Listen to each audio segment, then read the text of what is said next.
Hello बच्चों, आज का हमारा टॉपिक है सार्वजनिक व्यय का महत्व और इसके नियम। कि सार्वजनिक व्यय का क्या तो महत्व है और इसके कौन से नियमों के तहत सरकार को सार्वजनिक व्यय करना चाहिए। तो सबसे पहले हम इसमें लेंगे, तीन चीज़ों को लेंगे कि सार्वजनिक व्यय का अर्थ क्या है, सार्वजनिक व्यय का फिर महत्व क्या है और सार्वजनिक नियम व्यय जो है किन नियमों के तहत किया जाना चाहिए। क्योंकि सरकार जब खर्चा करती है तो उसे ये ध्यान रखना होता है कि उस खर्चे को, उस व्यय को करने से अधिकतम सामाजिक लाभ प्राप्त हो। तो इन नियमों को, तो कुछ नियम बनाए गए हैं जिनके अनुसार सरकार को खर्चा करना होता है। तो वो कौन से नियम हैं? तो सबसे पहले तो हम लेते हैं कि सार्वजनिक व्यय का अर्थ क्या है। तो सार्वजनिक व्यय से तात्पर्य उन खर्चों से है जो सरकारी अधिकारियों द्वारा किए जाते हैं। सार्वजनिक व्यय मुख्य रूप से आर्थिक विकास, सुरक्षा और सामाजिक कल्याण आदि कार्यों पर किए जाते हैं। तो सार्वजनिक व्यय का तात्पर्य क्या हुआ कि सार्वजनिक व्यय जो है, जो खर्चा सार्वजनिक अधिकारियों द्वारा किया जाता है उसको हम सार्वजनिक व्यय कहते हैं। और सरकारी अधिकारी किस पर खर्च करते हैं? या तो आर्थिक विकास पर करते हैं, या देश की सुरक्षा और शांति बनाए रखने पर करते हैं, या समाज कल्याण के कार्यों पर करते हैं जिससे आय और धन के वितरण की असमानता को कम किया जा सके। तो इन सारे चीजों पर जो खर्चा होता है और जो सरकारी अधिकारियों द्वारा किया जाता है उसको हम कहते हैं सार्वजनिक व्यय। प्राचीन काल में जैसा कि हमने पढ़ा कि एडम स्मिथ और जेबी से और जितने भी परंपरावादी अर्थशास्त्री थे वो सार्वजनिक व्यय को महत्व नहीं देते थे। उनका ये मानना था कि सार्वजनिक व्यय जो होता है अपव्ययपूर्ण होता है या बर्बादीपूर्ण होता है। सरकार जो है निजी व्यक्ति की तुलना में सोच समझकर खर्चा नहीं करती है। प्रोफेसर जेबी से ने तो यहाँ तक कह दिया कि वित्त की सभी योजनाओं में सर्वोत्तम वह है जिसमें कम खर्चा किया जाए। कि सरकार यदि कम से कम खर्चा करेगी तो वो योजना सबसे ज्यादा अच्छी मानी जाएगी। लेकिन वर्तमान समय में सार्वजनिक व्यय जो है वो बहुत महत्वपूर्ण हो गया है, क्योंकि इसका देश की अर्थव्यवस्था पर महत्वपूर्ण प्रभाव पड़ता है। महत्वपूर्ण प्रभाव कैसे पड़ता है? क्योंकि सार्वजनिक व्यय जो होता है वो देश व समाज की प्रगति का सूचक है। प्रगति का सूचक कैसे हुआ? कि जब सरकार सार्वजनिक व्यय करती है तो इससे देश में उत्पादन बढ़ता है, आय और धन के वितरण की असमानताएं कम होती हैं। तो ऐसी स्थिति में देश का, वो देश जिसमें उत्पादन ज्यादा है या आय और धन के वितरण में समानता जितनी ज्यादा होगी वो देश उतना ही ज्यादा विकसित माना जाएगा। तो सार्वजनिक व्यय जो क्या करता है, वो एक तरफ देश में उत्पादन को बढ़ाता है। तो उत्पादन में बढ़ाते हैं तो हमारा क्या होगा? आय का स्तर बढ़ेगा, प्रति व्यक्ति आय बढ़ेगी, राष्ट्रीय आय बढ़ेगी, देश में जीएनपी बढ़ेगी। तो इन सब के कारण से देश जो है वो ज्यादा प्रगति की तरफ जाएगा। दूसरी तरफ जब सरकार खर्चा करती है तो वो गरीबों पर खर्चा करती है ज्यादा और अमीरों से करों के रूप में ज्यादा वसूलती है। तो ऐसी स्थिति में देश में आय और धन के वितरण की असमानता कम होती है। तो जितना ज्यादा समान वितरण होता है देश में आय और धन का, वो देश उतना ही ज्यादा विकसित माना जाता है। तो इसलिए कहा जाता है कि सार्वजनिक व्यय जो है देश और समाज की प्रगति का भी सूचक है। सार्वजनिक व्यय जो है वो वर्तमान समय में देश में आर्थिक और सामाजिक परिवर्तन लाने के उपकरण के इंस्ट्रूमेंट के रूप में भी काम भी कर सकते हैं। कि इसमें आर्थिक और सामाजिक परिवर्तन लाने के लिए सरकार खर्चा कर सकती है।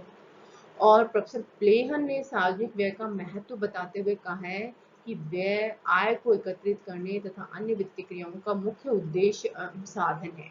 यदि इसकी उपेक्षा की गई तो अन्य सभी क्रियाओं के उद्देश्यों को भी छोड़ना पड़ेगा। यदि हमने सार्वजनिक व्यय के महत्व को या उद्देश्य को नहीं समझा तो हम अन्य क्रियाओं के उद्देश्यों को नहीं पूरा कर पाएंगे। तो ये तो हुआ इस तरह से सार्वजनिक व्यय का अर्थ। अब हम लेते हैं कि सार्वजनिक व्यय का महत्व क्या है, क्यों सरकार का खर्चा दिन प्रतिदिन जो है वो बढ़ता जा रहा है। प्राचीन काल में सार्वजनिक व्यय बहुत कम होता था, लेकिन वर्तमान समय में सार्वजनिक व्यय बहुत तेजी से बढ़ रहा है। तेजी से क्यों बढ़ रहा है? क्योंकि इसका कुछ महत्व होगा अर्थव्यवस्था में।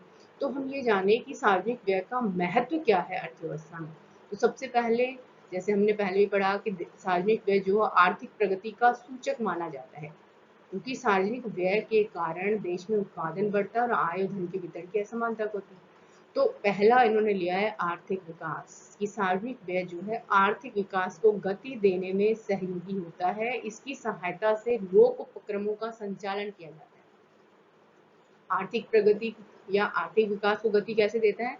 कि सार्वजनिक व्यय के माध्यम से सरकार बहुत सारे सार्वजनिक क्षेत्र के जो उद्योग हैं उनका संचालन करती है, जिसके कारण से लोगों को रोजगार मिलता है। रोजगार मिलता है तो आय बढ़ती है। दूसरी तरफ उत्पादन बढ़ता है, जिससे इसकी आर्थिक विकास को गति मिलती है। दूसरा, सार्वजनिक व्यय का एक बहुत बड़ा भाग जो है सुरक्षा पर खर्च किया जाता है। सुरक्षा पर देश की सुरक्षा इसलिए महत्वपूर्ण है क्योंकि अर्थव्यवस्था का विकास तभी हो सकता है जब देश में शांति और सुरक्षा हो। यदि देश में आंतरिक और बाहरी दृष्टि से सुरक्षित होगा देश, तो वहां पर ज्यादा इन्वेस्टमेंट होगा, बाहर से भी इन्वेस्टमेंट होगा और देश के अंदर से भी निवेश होगा। तो देश में सुरक्षा, राष्ट्र की सुरक्षा जो है वो अर्थव्यवस्था के विकास के लिए बहुत महत्वपूर्ण है। जितना ज्यादा सुरक्षित होगा या शांति होगी देश में, उसका विकास उतना ही तेजी से होगा। तीसरा है आर्थिक स्थायित्व की। सार्वजनिक व्यय जो है देश में या अर्थव्यवस्था में आर्थिक स्थिरता लाने में भी बहुत महत्वपूर्ण योगदान देता है। प्रोफेसर कीन्स ने सिद्ध कर दिया कि सरकार अपने सार्वजनिक व्यय के द्वारा मंदी एवं बेरोजगारी को रोक सकती है।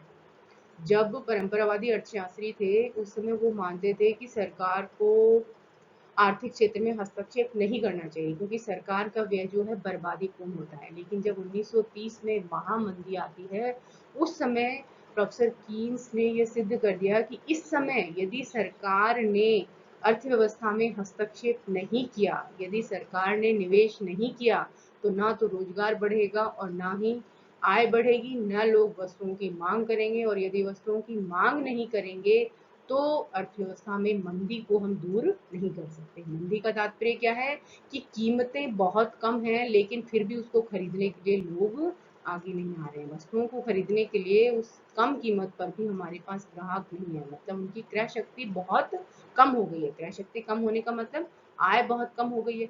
आय कम होने का मतलब है कि उनके पास रोजगार नहीं है। तो उन्होंने कहा कि यदि इस समय सरकार यदि इन्वेस्टमेंट नहीं करेगी तो ऐसी स्थिति में रोजगार नहीं बढ़ेगा, रोजगार नहीं बढ़ेगा तो आय नहीं बढ़ेगी, आय नहीं बढ़ेगी तो इससे लोगों की क्रय शक्ति नहीं बढ़ेगी और मंदी को हम दूर नहीं कर सकते। इसलिए उस समय सरकार का हस्तक्षेप, नव परंपरावादी अर्थशास्त्रियों के समय से सरकार का हस्तक्षेप आर्थिक क्षेत्र में बढ़ जाता है। अब तीसरा आता है विषमताओं में कमी। विषमता में किसमें? आय और धन के वितरण की असमानता में जो कमी है वो सरकार कर सकती है सार्वजनिक व्यय के माध्यम से। सार्वजनिक व्यय जो है, सार्वजनिक व्यय करने के लिए सरकार आय एकत्र करती है। तो आय को जब एकत्र करती है तो सरकार जो है यदि प्रगतिशील करों का सहारा ले, सरकार के द्वारा प्रगतिशील करारोपण किया जाता है। प्रगतिशील करारोपण का मतलब कि जिनकी आय ज्यादा है उन पर ज्यादा कर लगाया जाए और जिनकी आय कम है उन पर यदि सरकार कम कर लगाती है तो उसे हमें प्रगतिशील दर का कर कहते हैं। तो यदि सरकार आय, सार्वजनिक व्यय को खर्च करने के लिए जब आय एकत्र करती है तो यदि वो प्रगतिशील करों का सहारा लेगी तो ऐसी स्थिति में धनी व्यक्तियों से ज्यादा आय लेगी और गरीब व्यक्तियों पर जब उसको खर्च करे तो गरीब व्यक्तियों पर करे। तो ऐसी स्थिति में आय और धन के वितरण की जो असमानता है वो धीरे धीरे कम हो जाएगी। तो आय और धन के वितरण में असमानता में कमी भी देश में अर्थव्यवस्था की प्रगति का सूचक है, इसलिए सरकार को ये सब करना चाहिए। अगला है कि सरकार क्या कर सकती है, सार्वजनिक व्यय के माध्यम से सामाजिक स्तर में सुधार कर सकती है। सामाजिक स्तर में सुधार का मतलब कि जब सार्वजनिक व्यय के माध्यम से सरकार गरीब व्यक्तियों पर, निर्धन वर्ग पर ज्यादा खर्च करेगी, उनके लिए सार्वजनिक सेवाओं या कल्याणकारी योजनाओं पर ज्यादा खर्च करेगी तो उनके जीवन स्तर में सुधार होगा, जिससे आर्थिक और सामाजिक स्तर में सुधार होगा। इसके साथ ही सार्वजनिक व्यय के द्वारा सरकार क्षेत्रीय विषमताओं में कमी कर सकती है। क्षेत्रीय विषमताओं से तात्पर्य क्या है कि कुछ क्षेत्रों का विकास बहुत ज्यादा हो जाता है और कुछ क्षेत्र जो है वो पिछड़े हो जाते हैं। तो यदि सार्वजनिक व्यय के माध्यम से सरकार पिछड़े हुए क्षेत्रों को ज्यादा वहां पर ज्यादा खर्चा करे या वहां पर ज्यादा लोगों को सहूलियत दे, सहायता दे, तो उन क्षेत्रों का विकास ज्यादा हो सकता है। जैसे सरकार वहां पर अनुदान दे सकती है, करों में राहत दे सकती है। तो ऐसी स्थिति में जो क्षेत्र पिछड़े हुए हैं उन क्षेत्रों का विकास होगा, उसको प्रोत्साहन मिलेगा और ये जो क्षेत्रीय विषमताएं हैं ये कम हो सकती हैं। इसी तरह सार्वजनिक व्यय के माध्यम से सरकार जो है कम आय वाले व्यक्तियों को बचत करने की योग्यता में वृद्धि कर सकती है, क्योंकि सार्वजनिक व्यय जब करती है सरकार तो या तो गरीब वर्ग को सुविधाएं मिलती हैं, उनका जीवन स्तर ऊंचा होता है। यदि उनका जीवन स्तर ऊंचा होता है तो वो ज़्यादा काम करते हैं, उनकी वर्किंग एफिशिएंसी बढ़ती है, उनको ज़्यादा रोजगार मिलता है, उनकी आय बढ़ती है और जब आय बढ़ती है तो उनकी बचत को प्रोत्साहन मिलता है। तो इस तरह से ये हुआ सार्वजनिक व्यय का महत्व, कि सार्वजनिक व्यय सरकार को क्यों करना चाहिए या वर्तमान समय में सार्वजनिक व्यय क्यों बढ़ता जा रहा है। अब हम लेते हैं कि जब सरकार खर्चा करती है तो बिना सोचे समझे नहीं कर सकती है, तो सरकार को कुछ नियमों का पालन करना पड़ता है जिससे कि सार्वजनिक व्यय को वो सही तरीके से खर्च करे और उसका अधिकतम लाभ लोगों को मिले। क्योंकि सार्वजनिक व्यय का मुख्य उद्देश्य क्या है, सरकार का मुख्य उद्देश्य है कि इस तरह से खर्चा किया जाए और कर लगाए जाए जिससे समाज का अधिकतम कल्याण हो, कि जितना उनको करों के कारण जो नुकसान हुआ है या त्याग करना पड़ा है सार्वजनिक व्यय के कारण उससे ज्यादा लाभ उनको मिले, नहीं तो उसके बराबर तो होना ही चाहिए। तो ये जो नियम है, कौन से नियम है, तो इन नियमों को, सार्वजनिक व्यय को महत्व को देखते हुए इसको सही ढंग से खर्च करने के लिए कुछ नियमों का पालन करना आवश्यक होता है, जिसको हमने दो भागों में बांटा है। पहला है प्रोफेसर सिराज द्वारा दिए गए नियम, कुछ नियम जो 4 मुख्य नियम है वो प्रोफेसर फिंडले सिराज ने दिए हैं कि इन नियमों के तहत सरकार को सार्वजनिक व्यय करना चाहिए, और कुछ अन्य अर्थशास्त्रियों के नियम है। तो सबसे पहले हम देखते हैं कि प्रोफेसर फिंडले सिराज ने कौन से नियम दिए हैं। तो प्रोफेसर फिंडले सिराज ने सार्वजनिक व्यय के ये 4 नियम बताए हैं कि इन नियमों के अनुसार यदि सरकार खर्चा करती है तो समाज को अधिकतम लाभ होगा, जिसमें पहला है लाभ का नियम, प्रिंसिपल ऑफ बेनिफिट, दूसरा मितव्ययता का नियम या प्रिंसिपल ऑफ इकोनॉमी, तीसरा है बचत का नियम या प्रिंसिपल ऑफ सरप्लस, और चौथा है स्वीकृति का नियम या प्रिंसिपल ऑफ सैंक्शन। तो इन 4 नियमों को प्रोफेसर फिंडले सिराज ने कहा कि यदि इन 4 नियमों के अनुसार सरकार सार्वजनिक व्यय करती है तो समाज को अधिकतम लाभ होगा। अब हम देखें कि ये अलग अलग है क्या, लाभ का नियम क्या बताता है। तो सबसे पहले देखते हैं कि लाभ का नियम क्या है, प्रिंसिपल ऑफ बेनिफिट क्या है। तो ये नियम कहता है कि इस नियम के अनुसार सार्वजनिक व्यय इस ढंग से किया जाना चाहिए जिससे कि समाज को प्राप्त होने वाला लाभ कर के रूप में होने वाली हानि के बराबर नहीं हो जाए। मतलब समाज सरकार को उस समय तक खर्च करना चाहिए जब तक समाज को सार्वजनिक व्यय से प्राप्त होने वाला लाभ और जब सरकार कर लगा रही है तो उससे होने वाली हानि या त्याग दोनों बराबर नहीं हो जाए, उस समय तक सरकार को खर्चा करना चाहिए। दूसरा, सार्वजनिक व्यय के कारण किसी वर्ग विशेष अथवा व्यक्ति विशेष को ही लाभ नहीं पहुंचना चाहिए बल्कि संपूर्ण समाज को इसका लाभ होना चाहिए।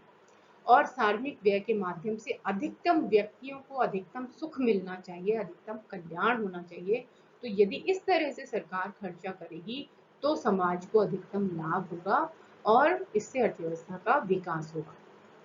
प्रोफेसर सिराज ने कहा कि अन्य बातें समान रहने पर सार्वजनिक व्यय इस प्रकार से किया जाना चाहिए कि उससे समाज को महत्वपूर्ण लाभ हो। लाभ किस तरह से, या तो उत्पादन में वृद्धि हो या देश की आंतरिक और बाहरी सुरक्षा हो, और जहां तक संभव हो धन के वितरण में असमानता कमी हो। तो प्रोफेसर सिराज ने 3 बातें बताई हैं कि वह सार्वजनिक व्यय अच्छा माना जाएगा जिसकी वजह से क्या हो, एक तो उत्पादन में वृद्धि हो, दूसरा देश की आंतरिक और बाहरी सुरक्षा व्यवस्था हो, और आय और धन के वितरण में असमानता जो है वो कम हो। तो इस तरह से यदि सरकार खर्चा करती है तो इससे समाज को अधिकतम लाभ होगा। तो लाभ का नियम क्या कहता है कि सार्वजनिक व्यय इस प्रकार से होना चाहिए जिससे कि किसी वर्ग विशेष या व्यक्ति विशेष को लाभ न होकर संपूर्ण समाज को अधिकतम लाभ हो। अब हम लेते हैं दूसरा, मितव्ययता का नियम। मितव्ययता मतलब सोच समझकर बहुत सावधानी से खर्च करना। इस नियम के अनुसार सार्वजनिक व्यय मितव्ययता पूर्ण होना चाहिए, मतलब उसकी बर्बादी नहीं होनी चाहिए। मितव्ययता का अर्थ कंजूसी अथवा सार्वजनिक व्यय में कमी करना नहीं है, बल्कि सार्वजनिक व्यय करते समय विवेक, सावधानी एवं दूरदर्शिता का ध्यान रखना चाहिए। ठीक है, तो सार्वजनिक व्यय क्या कहता है, मितव्ययी तरीके से सरकार को खर्च करना चाहिए, कि उसकी बर्बादी नहीं करनी चाहिए। पर मितव्ययता का मतलब ये भी नहीं कि कंजूसी करे सरकार, जहां पर खर्च करना है वहां पर खर्च करे ही नहीं, या सार्वजनिक व्यय में कटौती कर दे कि हम तो मितव्ययता कर रहे हैं।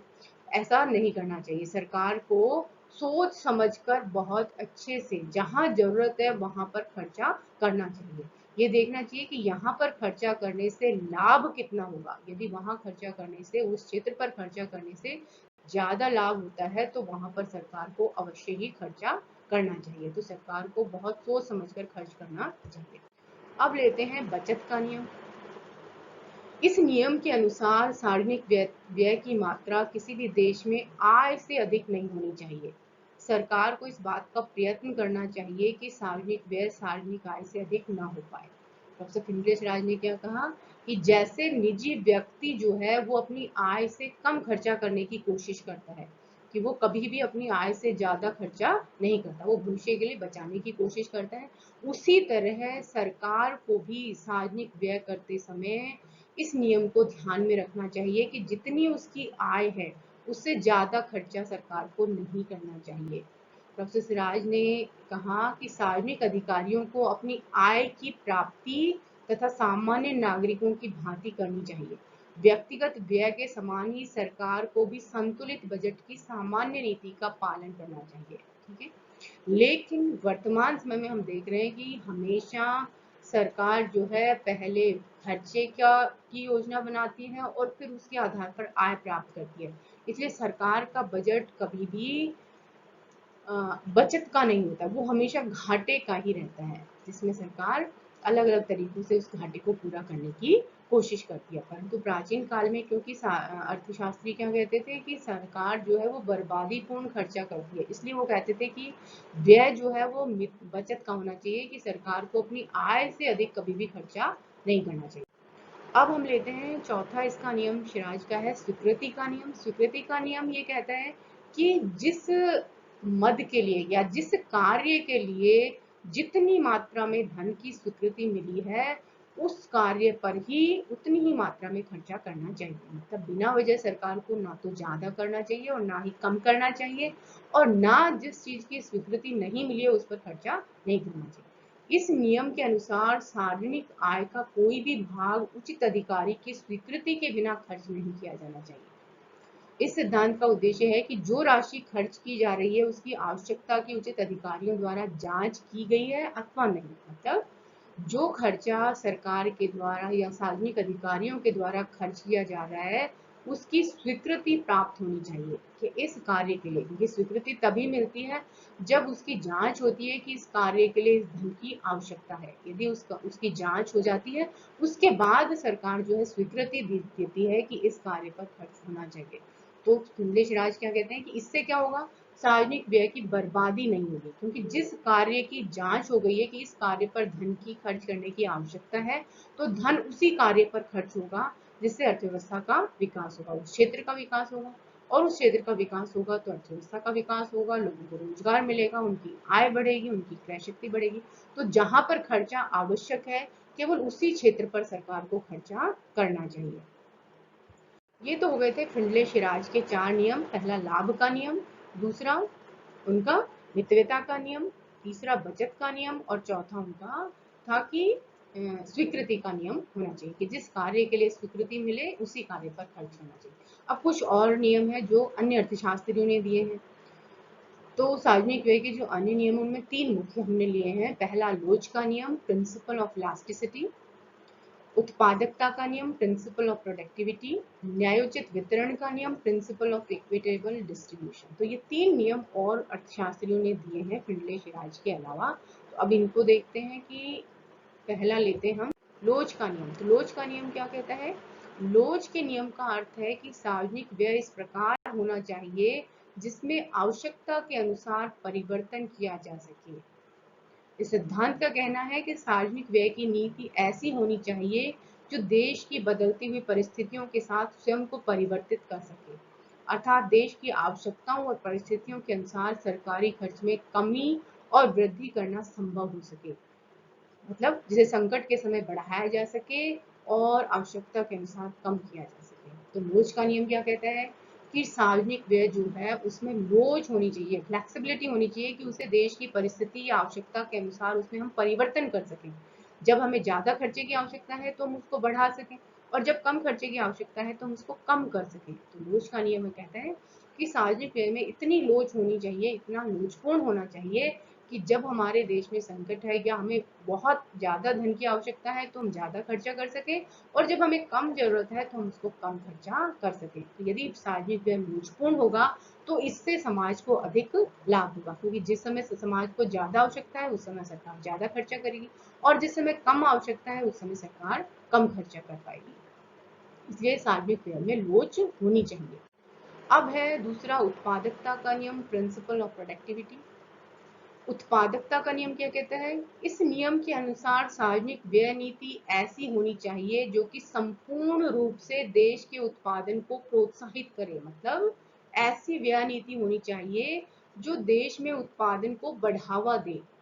यदि सार्वजनिक व्यय के परिणाम स्वरूप पूंजी निर्माण तथा उत्पादन में वृद्धि नहीं होती है तो ऐसा सार्वजनिक व्यय उचित नहीं माना जाता है। कि यदि सरकार खर्चा कर रही है तो उससे पूंजी निर्माण बढ़ना चाहिए, उत्पादन भी बढ़ना चाहिए, तो वो सार्वजनिक व्यय जो होगा उचित होगा। वरना सार्वजनिक व्यय यदि उससे ना तो पूंजी निर्माण हो रहा है और ना ही पूंजी निर्माण नहीं होगा तो उत्पादन में वृद्धि नहीं होगी, तो उत्पादन में वृद्धि नहीं हो रही है तो ऐसा सार्वजनिक व्यय उचित नहीं माना जाता है।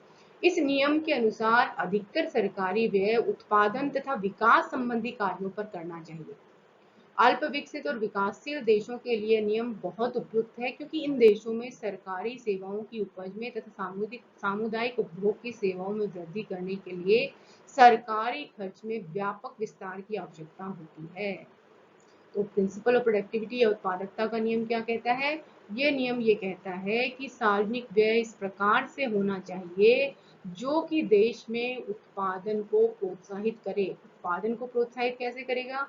कि जिस सार्वजनिक व्यय से पूंजी निर्माण होता है, पूंजी का निर्माण होने का मतलब है कि देश में ज्यादा उद्योग धंधे खुल रहे हैं, उद्योग धंधे खुलेंगे तो लोगों को रोजगार मिलेगा, उनकी आय बढ़ेगी और दूसरी तरफ उत्पादन बढ़ेगा। तो ऐसी स्थिति में यदि पूंजी निर्माण हो रहा है सार्वजनिक व्यय के कारण तो इससे देश में उत्पादन में वृद्धि होगी। दूसरी तरफ क्या होगा? ये कहते हैं कि ये जो सार्वजनिक व्यय है ये अल्प विकसित और विकासशील देशों के लिए बहुत ज्यादा उपयुक्त है, ये नियम जो है, क्योंकि इन देशों में क्या करना होता है? उपज में या उत्पादन में वृद्धि करनी होती है और दूसरा सामुदायिक उपभोग की सेवाओं पर भी सरकार को खर्चा करना होता है जिससे कि लोगों के स्वास्थ्य में सुधार हो, उनका जीवन स्तर ऊंचा हो, और जीवन स्तर ऊंचा होगा तो देश जो है विकासशील या अल्प विकसित से विकसित श्रेणी में शामिल हो जाएगा। क्योंकि विकसित ये जो श्रेणीकरण है कि कौन सा देश अल्प विकसित है, कौन सा विकासशील और कौन सा विकसित, ये निर्भर करता है, एक इसका मापक है जीवन स्तर, कि लोगों का जीवन स्तर किस तरह का है। जिन देशों में जीवन स्तर ऊंचा है वो देश विकसित देशों की श्रेणी में आते हैं और जिन देशों में जीवन स्तर नीचा है वो देश विकासशील या अल्प विकसित देशों की श्रेणी में आते हैं। अब जीवन स्तर ऊंचा कैसे होता है? जीवन स्तर का मतलब है, लिविंग ऑफ स्टैंडर्ड का मतलब है कि जितनी ज्यादा और गुणवत्तापूर्ण, क्वालिटी वाइज और क्वांटिटी वाइज हम जितनी ज्यादा वस्तुओं का उपभोग करेंगे, इसका मतलब जीवन स्तर जो है ऊंचा हो रहा है। और जीवन स्तर ऊंचा होने का मतलब विकासशील से देश विकसित देशों की तरफ शिफ्ट हो रहा है। तो उत्पादकता का नियम क्या कहता है? कि सार्वजनिक व्यय वही अच्छा होगा जिसके कारण से देश में पूंजी निर्माण बढ़े और उत्पादन में वृद्धि हो, क्योंकि तभी देश क्या होगा? विकासशील से विकसित देशों की श्रेणी में शामिल होगा। अब हम लेते हैं न्यायोचित वितरण का नियम। ये नियम क्या कहता है? ये नियम कहता है कि सार्वजनिक व्यय इस प्रकार किया जाना चाहिए कि धन के वितरण में समानता लाए। अन्य शब्दों में सार्वजनिक व्यय समाज के विभिन्न वर्गों के बीच आय के समानतापूर्ण वितरण के विषय में हमें आश्वस्त करे। मतलब सार्वजनिक व्यय ये जो कर रहे हैं वो हमें ये आश्वासन दे कि इसके कारण से समाज के विभिन्न वर्गों के बीच जो है आय और धन का वितरण समान होगा। कैसे आश्वस्त करेंगे? कि जब सार्वजनिक व्यय गरीब या निर्धन वर्ग पर सरकार या पिछड़े क्षेत्रों में सरकार ज्यादा करेगी तो इससे क्या होगा? यदि पिछड़े क्षेत्रों में ज्यादा कर रही है तो उस क्षेत्र का विकास होगा और वो विकसित क्षेत्र की श्रेणी में या उसके बराबर आ जाएगा। यदि निर्धन वर्ग पर सरकार खर्चा करेगी तो उनका स्वास्थ्य, शारीरिक और मानसिक दृष्टि से वो स्वस्थ होंगे, उनको ज्यादा काम मिलेगा तो उनकी आय बढ़ेगी और आय बढ़ेगी तो वो ज्यादा और गुणवत्तापूर्ण वस्तुओं का उपभोग करेंगे जिससे कि उनका जीवन स्तर ऊंचा होगा और आय और धन के वितरण में असमानता जो है कम होगी। ये कहते हैं कि सार्वजनिक व्यय से निर्धन व्यक्तियों को शिक्षा, चिकित्सा की व्यवस्था उपलब्ध होनी चाहिए, उनके लिए सामाजिक सुरक्षा की योजनाएं चलाई जानी चाहिए। तो ये तो सरकार आय और धन के न्यायोचित वितरण कैसे होगा? कि सार्वजनिक व्यय तो किस पर करे?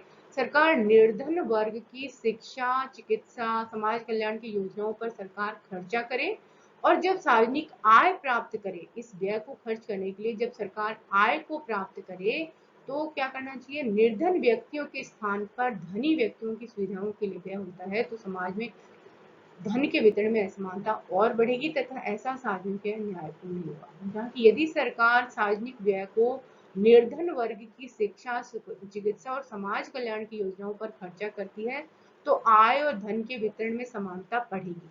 और इसके विपरीत यदि सरकार इसको सार्वजनिक व्यय को निर्धन की बजाय धनी व्यक्तियों की सुविधाओं को बढ़ाने में लगा दे, उनको अच्छे से अच्छा घर, उनको अच्छे से अच्छी गाड़ियां और इन सब पर खर्चा कर दे, तो इससे आय और धन के वितरण की असमानता जो है वो बढ़ेगी और ये सार्वजनिक व्यय न्यायपूर्ण नहीं होगा। तो यदि सार्वजनिक व्यय को न्यायपूर्ण करना है तो सरकार को निर्धन वर्ग और पिछड़े क्षेत्रों पर ज्यादा खर्चा करना चाहिए और धनी व्यक्तियों पर कम से कम खर्चा करना चाहिए, या यूं कहें कि धनी व्यक्तियों पर कर लगाकर सरकार को टैक्स को इकट्ठा करना, सार्वजनिक आय को एकत्र करना चाहिए और उस सार्वजनिक आय को फिर निर्धन वर्ग के कल्याण पर खर्च कर देना चाहिए। तो इस प्रकार से यदि सरकार खर्चा करेगी तो आय और धन के वितरण की असमानता जो है वो कम हो जाएगी और ये अर्थव्यवस्था के विकास का एक सूचक है कि अर्थव्यवस्था जितनी ज्यादा समानता होगी, अर्थव्यवस्था में जितनी समानता होगी वो अर्थव्यवस्था उतनी ज्यादा विकसित होगी। तो इस तरह से ये हुए नियम कि किस तरह से सरकार को खर्चा करना चाहिए, क्योंकि सार्वजनिक व्यय करने का उद्देश्य सरकार का है, अंतिम जो उद्देश्य वो है कि अर्थव्यवस्था का विकास हो, इस खर्चे से समाज का अधिक से अधिक कल्याण हो। तो यदि सरकार सोच समझकर जो हमने नियम लिए कि फिंडले स्वराज ने 4 नियम दिए कि लाभ के नियम के आधार पर, दूसरा बचत के नियम के आधार पर मित्रतापूर्ण खर्चा करेगी और इस तरह से यदि स्वीकृति के नियम के तहत सरकार खर्चा करेगी तो इससे समाज को अधिकतम लाभ होगा।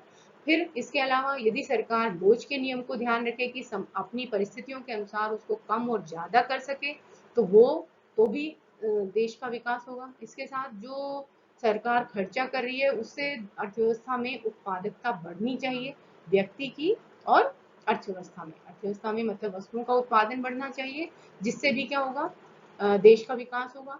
इसके साथ साथ यदि सरकार उसको इस तरह से खर्चा करती है कि उससे देश में आय और धन के वितरण में न्यायोचित वितरण या समानता आती है तो वो खर्चा भी अर्थव्यवस्था के विकास के लिए महत्वपूर्ण होगा या उपयुक्त होगा। तो इस तरह से यदि इन नियमों को, हमने 7 नियम पढ़े, तो इन 7 नियमों, इसके अलावा और भी नियम है लेकिन जो 7 महत्वपूर्ण नियम थे वो हमने लिए, उनके अनुसार यदि सार्वजनिक व्यय किया जाता है तो इससे अर्थव्यवस्था का विकास तेजी से होगा और अर्थव्यवस्था विकासशील से विकसित की तरफ जाने लगेगी।